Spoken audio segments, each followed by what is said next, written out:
अहिल्यानगरच्या शेवगाव इथल्या शिवसेना एकनाथ शिंदे गटाच्या नवनिर्वाचित नगराध्यक्ष माया मुंडे यांनी पदभार स्वीकारताच झाडू हातात घेऊन शहरातल्या स्वच्छतेला सुरुवात केली। शेवगाव शहरातल्या गाडगे महाराज चौकातून या स्वच्छता मोहिमेला सुरुवात झाली। भाजपनं निवडणुकीत मुस्लिम उमेदवार उभे केल्यावरून राऊतांनी नितेश राणेंना डिवचले। नितेश राणेंनी मुस्लिम उमेदवारांबाबत आपली भूमिका स्पष्ट करावी असं राऊतांनी म्हटलंय। सोबतच एरवी एवढा द्वेष करता मग परत मतांसाठी त्यांच्याकडे कशासाठी जाता असा सवाल राऊतांनी उपस्थित केला। निवडणुकीत होणारा पैशांचा वापर, गुंडांना दिली जाणारी तिकीटं यामुळे देशाची लोकशाही अडचणीत आली आहे। त्यामुळे आता निवडणूक पद्धत बदलण्याची गरज असल्याचं मत आनंदराज आंबेडकरांनी व्यक्त केले। देशात फ्रान्सच्या धर्तीवर निवडणूक व्हावी अशी मागणी आनंदराज आंबेडकरांनी व्यक्त केली आहे।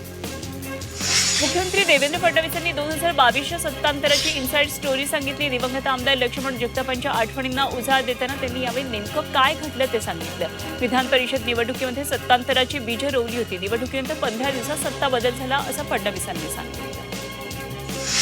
लातूर महानगरपालिकेच्या 70 जागांसाठी निवडणूक प्रक्रिया रंगणार आहे। महानगरपालिकेच्या 70 जागांसाठी एकूण 759 उमेदवार अर्ज दाखल झाले। छाननीनंतर 63 उमेदवारांचे अर्ज बाद झाले। काही अर्जांमध्ये तांत्रिक त्रुटी तर काही अर्ज दुबार असल्यानं छाननीत बाद झाले। आता महानगरपालिकेसाठी 696 उमेदवार रिंगणात आहेत।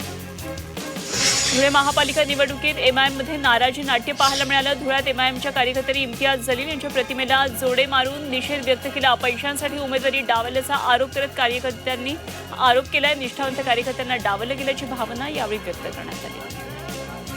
पुणे महानगरपालिकेच्या 165 जागांसाठी निवडणूक होणार आहे। महापालिका निवडणुकीसाठी दाखल केलेले 174 उमेदवारांचे अर्ज छाननीमध्ये बाद झाले।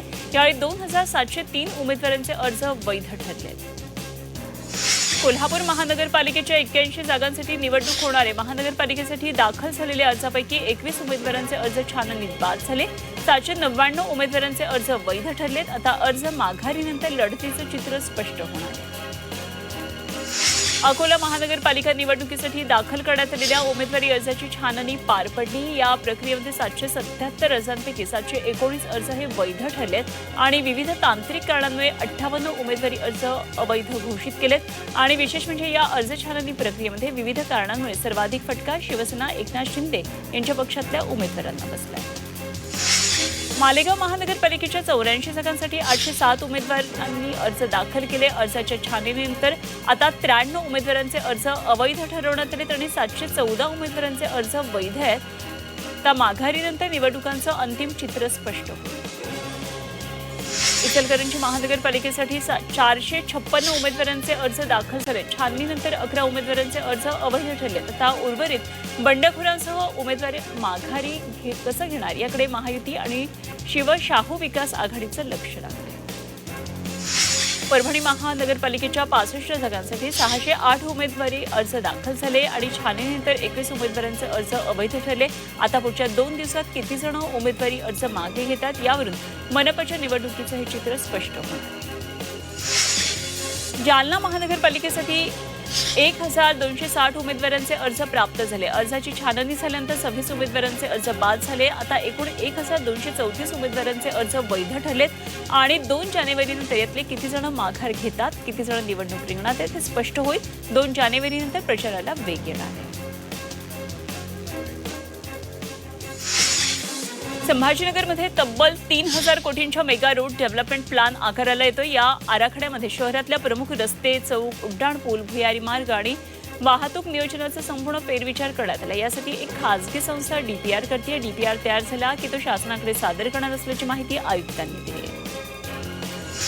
वाशिम जिल्ह्यातल्या 491 ग्रामपंचायतींना दिलासा मिळाला आहे। मुख्यमंत्री समृद्ध पंचायत राज अभियानाला 31 मार्चपर्यंत मुदतवाढ मिळाली आहे। थकीत कराचा एकरकमी भरणा न केल्यास नागरिकांना 50% सवलत मिळणार आहे। एकरकमी भरली तर नागरिकांना 50% सवलत मिळेल आणि या अभियानाची 31 डिसेंबरपर्यंत मुदत होती। मात्र अनेकांना लाभ घेता न आल्यानं मुदतवाढीची मागणी होती। अखेर सरकारनं 31 मार्चपर्यंत ही मुदतवाढ दिलेली आहे।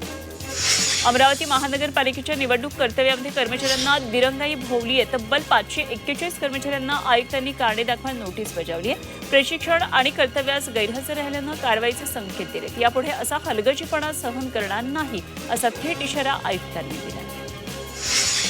लातूरमधल्या नाईक चौक इथं कार आणि दुचाकीचा भीषण अपघात झाला। अपघातात मुलीचा मृत्यू झाला। संतप्त नागरिकांनी लातूर नांदेड महामार्गावर टायर जाळले। भंडारा जिल्ह्यातल्या मोहाडी तालुक्यातल्या करडी पोलीस स्टेशनजवळ एक महिला मोहफुलाची दारू विक्री करत होती. या प्रकरणात पोलिसांनी कारवाई केली. जिल्ह्यामध्ये अवैध धंद्यावर कारवाई सुरू ठेवणार आहे. अकोल्यामध्ये तंबाखूच्या वादातून एकाची निर्घृण हत्या करण्यात आली. डोळ्यात लाल मिरची पावडर टाकून आणि लोखंडी रॉडनं मारहाण केली. सिव्हिल लाईन पोलीस ठाण्याच्या हद्दीतल्या कृषी नगर परिसरातली ही घटना आहे. या प्रकरणात पोलिसांनी एकाला ताब्यात घेतलंय. निफाड तालुक्यातल्या ओझर शहरामध्ये काबरा साडी शोरूममध्ये चोरट्यांनी मोठा डल्ला मारला. रात्रीच्या सुमाराला अज्ञात चोरट्यांनी शोरूममध्ये शटर तोडलं, आत प्रवेश केला. या चोरट्यांनी 3 ते 4 लाख रुपयांची रोकड आणि महागड्या साड्यांचा ऐवज लंपास केला. काश्मीरमधल्या पूंछ जिल्ह्यामध्ये पाकिस्तानच्या नापाक कारवाई उधळून आली. पाकिस्तानकडून आलेला भारतीय हद्दीत पडलेला ड्रोन लष्करानं जप्त केला. स्पेशल ऑपरेशन ग्रुप आणि जम्मू काश्मीर पोलिसांनी संयुक्त कारवाई केली. सुरक्षा यंत्रणांनी घटनेची गंभीर दखल घेतली. पुढचा तपास आता सुरू. नाशिक जिल्ह्यातल्या तीर्थक्षेत्रांवर भाविकांची गर्दी झाली आहे. सप्तशृंगी गडावर 30,000 भाविक दर्शनासाठी दाखल झालेत. त्र्यंबकेश्वर इथं 55,000 भाविकांची गर्दी पाहायला मिळते. नवीन वर्षानिमित्तानं 4 जानेवारीपर्यंत मंदिर 24 तास खुलं असेल. नववर्षात भारतातून 1 खग्रास चंद्रग्रहण आणि 12 उल्का वर्षाव, 10 धूमकेतू तर 4 सुपरमून चंद्रासोबत ग्रह ताऱ्यांच्या शेकडो युती पाहण्याची संधी खगोलप्रेमींना मिळणार आहे. तर इस्रोच्या 7 मोहिमांचे साक्षीदार होण्याची संधी मिळणार आहे. 2026 हे वर्ष खगोलीय घटनांच्या बाबतीमध्ये महत्त्वाचं ठरणार आहे. इंग्रजी नव्या वर्षाच्या पहिल्या दिवसानिमित्तानं श्री विठ्ठल रुक्मिणी मंदिरामध्ये आज फुलांची सुंदर अशी सजावट पाहायला मिळाली.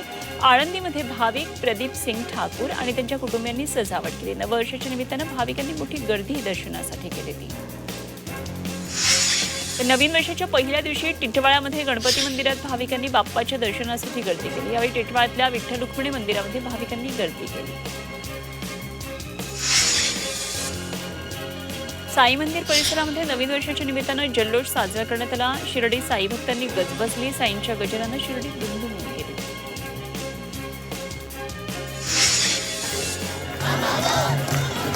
नाशिकच्या येवल्यामध्ये मृत्युंजय महादेव मंदिरामध्ये नवीन वर्षाच्या स्वागत मोठ्या भक्तिभावानं करण्यात आलं. मंदिरामध्ये महापूजा करून महाआरती करण्यात आली. भाविकांनी भगवान भोलेनाथाचा जयघोष करत नवीन वर्षाचं स्वागत केलं.